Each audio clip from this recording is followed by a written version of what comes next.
A kajszibarack rendkívül szeretett és izgalmas gyümölcs, így fogalmazott a Gyümölcstermesztési Kutatófejlesztő Intézet igazgatója a mai szakmai tanácskozáson.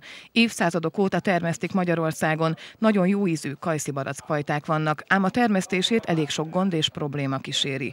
A kutatók feladata, hogy ezekre megoldásokat találjanak. Minden évben próbálunk aktuális kérdéseket napirendre tűzni, így ma azon kívül, hogy megvitatjuk a kajszibarack termesztés helyzetét, napirendre kerül a kajszibarack vírusérzékenysége.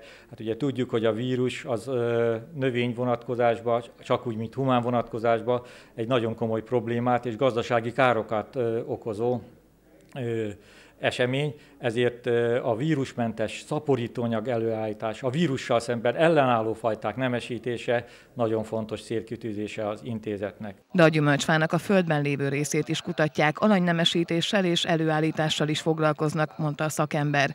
Hiszen nagyon fontos, hogy a különböző talajféleségekre, időjárási viszonyokra megfelelő alanyt tudjanak ajánlani a termesztőknek, mondta Erdős Zoltán.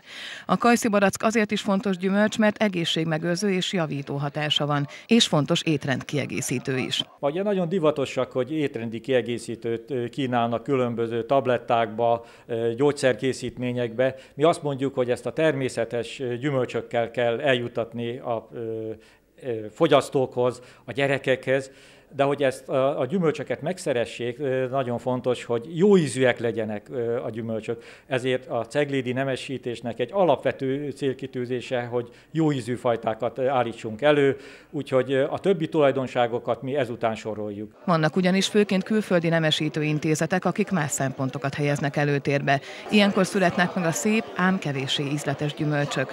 A mai tanácskozáson szó esett arról is, milyen helyzetben van a kajszibarack fajtapiac az európai közösségben.